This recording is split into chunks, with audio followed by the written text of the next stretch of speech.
అక్కడ అది ఫోటో ఒకటి తీసేస్తున్నాను.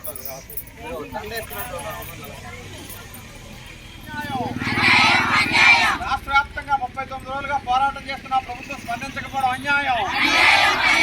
రాష్ట్ర ప్రభుత్వ అంగన్వాడీ సంస్థ అడ్డాలు పరిష్కారం చేయాలి.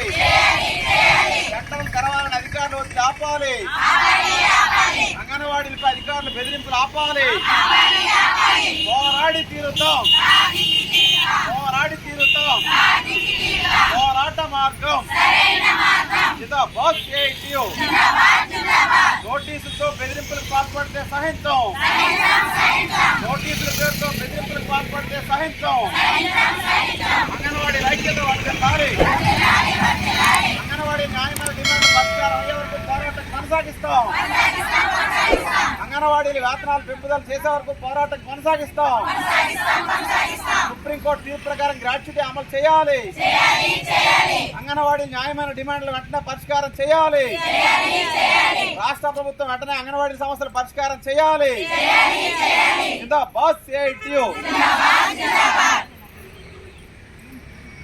ఉంది ఎంత పెంచుతామని కూడా మేము ఆ రోజు ఎంత చెప్పి ఇస్తామంటే మనం ఒకటే చెప్పాం. రోజు మాటగా కాదు, ఖచ్చితంగా మీరు ఎంత పెంచుతారో ఎప్పటి నుండి పెంచుతారో అంటే స్పష్టంగా రాతపూర్వకంగా ప్రభుత్వం అంగీకరించి అమలు చేయగలిగితేనే వచ్చే ఎన్నికల తర్వాత మీ ప్రభుత్వం ఉండొచ్చు, మరో ప్రభుత్వం రావచ్చు, ఎవరొచ్చినా సరే అధికారికంగా మీరు ఇచ్చిన జీవో ఆధారంగా ఏదైనా భవిష్యత్తులో అమలు అవుతాయి తప్ప నోటి మాటగా చెప్తే కుదరదు చెప్పన్నాం. అయితే రాష్ట్ర వ్యాప్తంగా అన్ని జిల్లాల్లో కూడా చాలా పట్టుదలగానే పోరాడుతున్నారు. దారిలో కూడా ప్రాజెక్ట్ మొత్తం జాయిన్ అయిపోయారని చెప్పి వస్తే అందుకనే అక్కడ 3 సెక్టార్లో ఉన్న వాళ్ళు బలంగా నిలబడ్డారు. కొంతమంది భయపడినా మేమైతే నిలబడతామని చెప్పాను. వాళ్ళు అందుకనే ఆ ఫోటో కూడా మనం పెట్టమన్నాం. ప్రజెంట్ ఎంతమంది ఉన్నారని చెప్పి మన మోహన్ రావు గారు కూడా పంపించాం అక్కడ వాటికి సంబంధించి.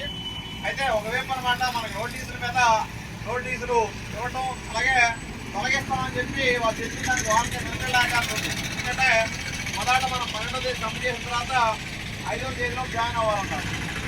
జీవో ఇచ్చిన తర్వాత 6వ తేదీలో జాయిన్ అవ్వకుండా చేస్తున్నారు. 9వ తేదీ మార్చారు. ఆ తర్వాత సంక్రాంతి 17వ తేదీ అన్నారు. 19కి వచ్చాం. మళ్ళీ రాత్రి అనమాట అత్యవసరంగా వీళ్ళే ఒక వాయిస్ మనం కూడా టైప్ చేసి పెట్టేస్తే అయిపోతుంది కదా. సో రాష్ట్ర అధికారుల నుండి వచ్చింది మాకు, మీరు ఈరోజు ఉదయం 9 లోపు మీరు జాయిన్ అవ్వకపోతే మీ ద్వారా డిసిప్లిన్ కూడా మేము రెడీ చేస్తాం, టెర్మినేషన్ నోటీస్ ఇచ్చేస్తామని చెప్పి. టెర్మినేషన్ అంటే తొలగించడానికి అవకాశం లేకుండానే మనం న్యాయపరంగా మనం ఇచ్చిన పంచాయతీ నోటీస్ కూడాను ఆ చౌకాల నోటీస్కి వివరంగా చెప్పా అన్ని విషయాలు కూడా మనం రాస్తున్నాం. ఎందుకంటే మేము ఎక్కడ కూడా వితౌట్ నోటీస్ సమ్మె నోటీస్ ఇవ్వకుండా మేము సడన్గా సమ్మెకి దిగలేదు. 4 సంవత్సరాల పాటు ఓపికగా మా సమస్యలను కూడా కింది స్థాయి నుండి పై స్థాయి అధికారుల వరకు కూడా మంత్రులకి ప్రభుత్వానికి చెప్పిన తర్వాత అనేక అవకాశాలు ఇచ్చిన తర్వాత మీరు డిమాండ్ల పరిష్కారానికి సంబంధించి ఎటువంటి చర్యలు తీసుకోకపోవడంతో మేము డిసెంబర్ 12వ తేదీ నుండి సమ్మెలో పాల్గొంటున్నాము. అది కూడా మీరు డిమాండ్ల పరిష్కారం